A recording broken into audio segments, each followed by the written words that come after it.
The ruby crowned kinglet is just such an absolutely adorable little bird that I want to honor it with painting it in more than one version. And first of all, because I think it is good practice to start with the absolute minimalist version and then kind of work up to something more detailed. So a minimalist version would include, well, of course, a beak. And because this is a small bird, I don't like painting small birds big. I mean, I like painting small in general, but small birds don't like to be made big. They just lose so much of what's special about them. I don't know why, but I'm inspired to color this in. This is very, very simple bird, okay? And then this is the crown, which is not always up, from what I understand. And we do the back. Then we do the throat, the wing, the belly.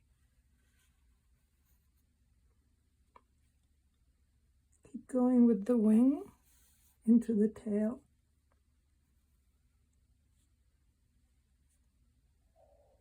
The butt.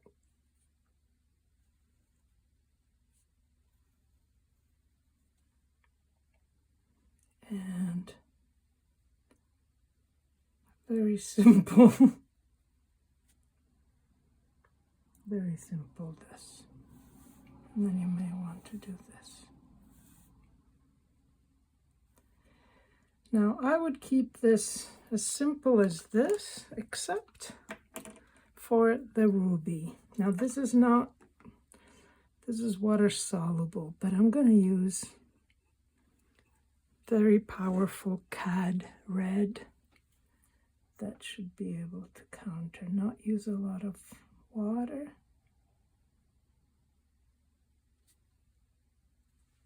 And there we go. Very, very simple. If you want, you could also do the rest, but this in a way kind of tells us all we need to know. But since I have the colors here, it's also a way. This is Tara's green, which is a green gold with a very gentle shimmer, and it's the lightest green I have, mixed with the water-soluble ink, which mutes it down a bit, is just right. Also gives it some variety. And then on top, I will use, I don't know if it's dark enough. This was Alette. I may need to add a little. All right, so it's a bright green Alette, which you can use sap green, say, and then I added some Perylene green, which is actually a black pigment, believe it or not, but it's used as a green. A little bit of mixture is what we love watercolor for. So, and then here there's a lot of black, which you may or may not want to do. You could just do this.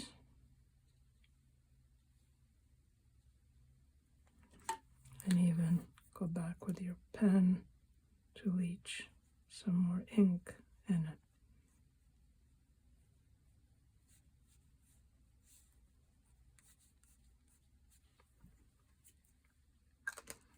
A little messy, but it's a good beginning for this bird, which then, now that you're kind of familiar with the shape, I'm getting actual watercolor paper. And I'm getting a pencil, and I'm looking for a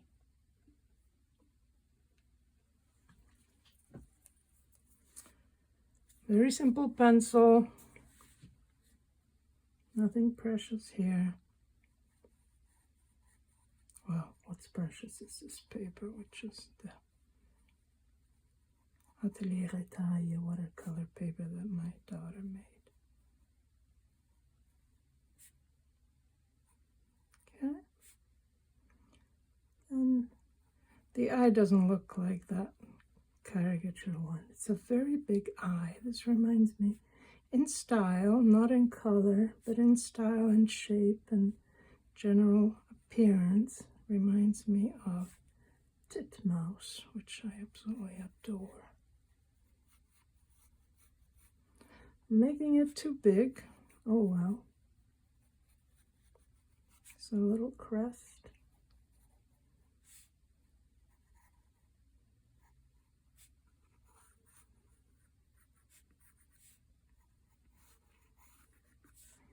It's a short and pudgy tiny bird, if you can say that of something that probably weighs an ounce.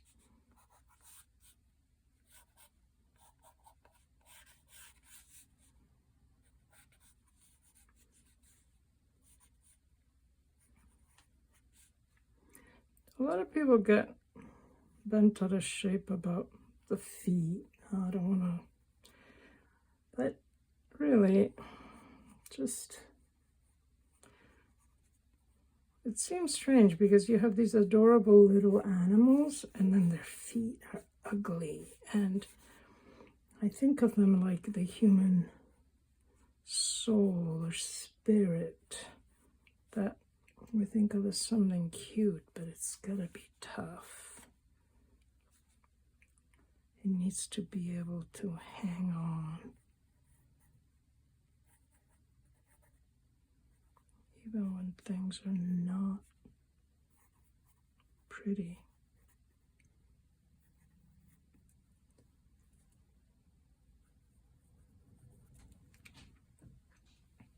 Okay, then we see that here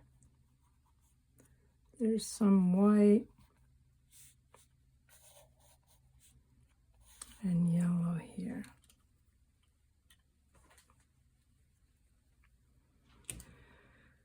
Okay, I'm going to start with black.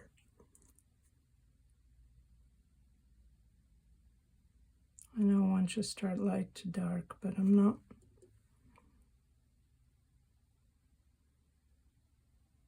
This is just little bits.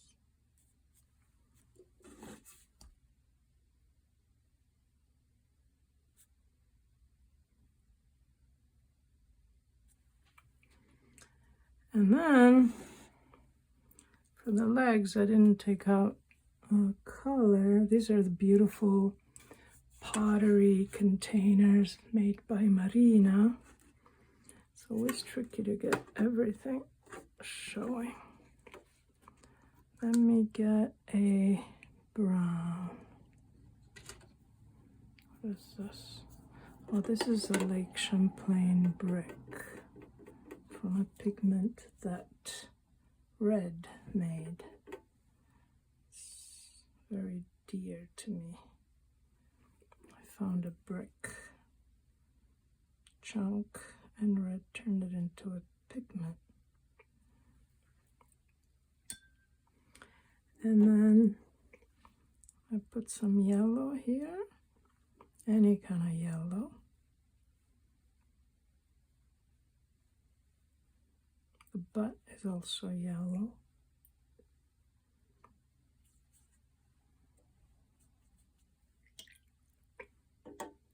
And then I'll go in with Tara's Dream. And then with the darker Alette. Remember, Christina, to leave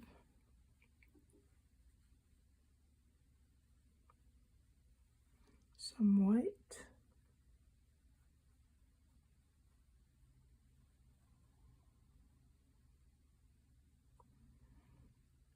The most important thing, I think, when you paint a bird that you love the image. You feel some kind of connection to the shape and colors. It's not supernatural, it's just visual connection. I don't know how to explain it otherwise.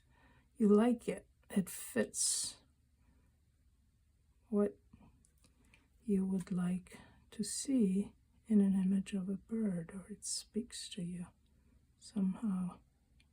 Careful here because I don't want the red to go everywhere, but I do want to begin seeing it. And let me get a darker brown.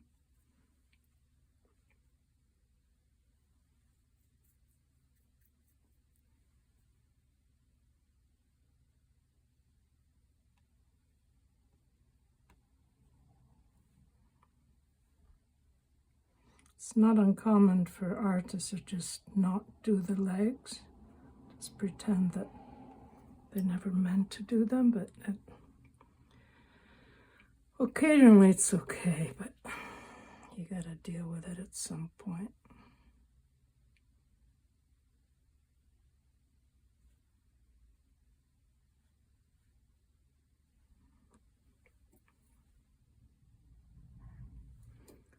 The nails tend to be black.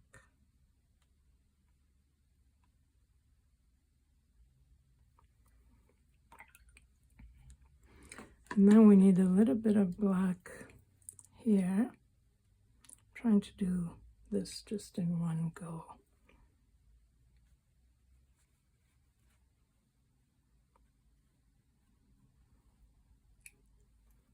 I am going to New York City this weekend to visit my daughter Gemma. I have a terribly crazy semester and I haven't seen her in too long. And she curated a show that I absolutely want to see. So I don't think I'm going to keep up with this Birdtober challenge. But for now,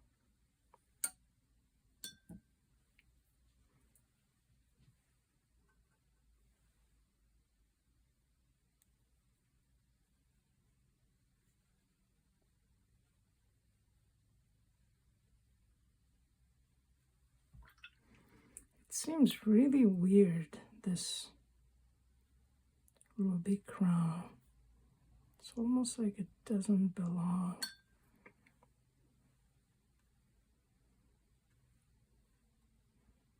And I want it to look right, which means it does belong. So I don't keep repeating the colors that I've been using, but it's basically that medium green that I call Alette. I think I need to use a little ochre here.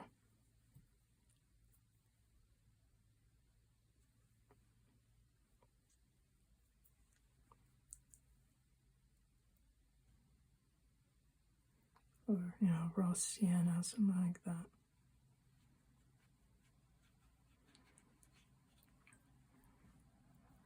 It's a rather muted yellow, so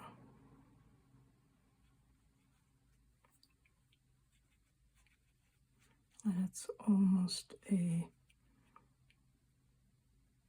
olive green, which honestly, that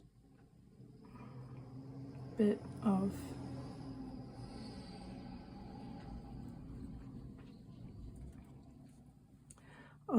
red that goes in really helps, strangely enough.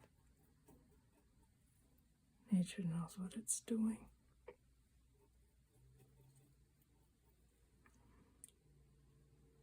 Now this is wet into wet to give it some texture. I'm using the very dark.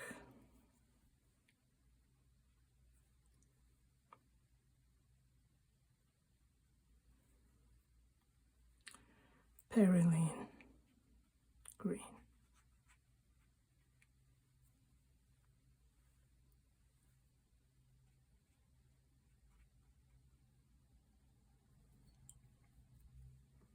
A little bit of brown.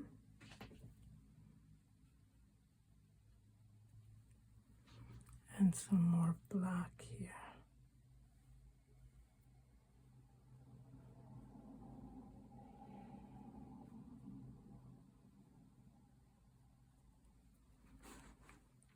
So I had fun with those Charlie Harper birds, and I'll do more, but this is more like how I like to paint birds. Pick a bird that speaks to me, draw it in pencil or not. Sometimes I do, sometimes I don't.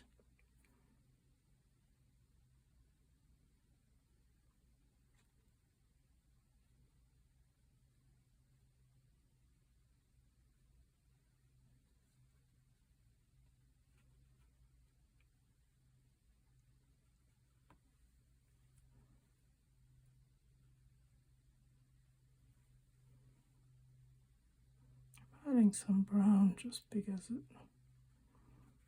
it wasn't a natural green.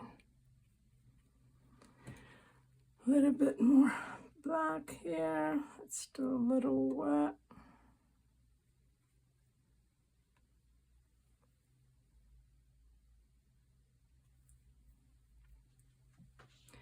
And last, that ruby crest. I don't want it to be just one color, so I'll have a dark magenta here.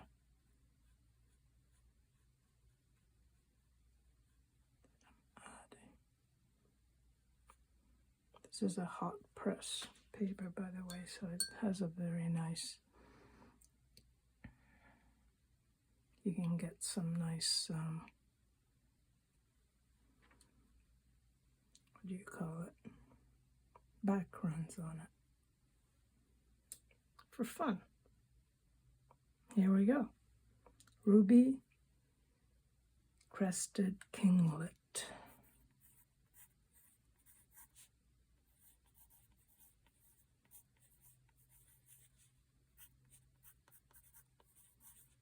And the day is October 9. Thank you.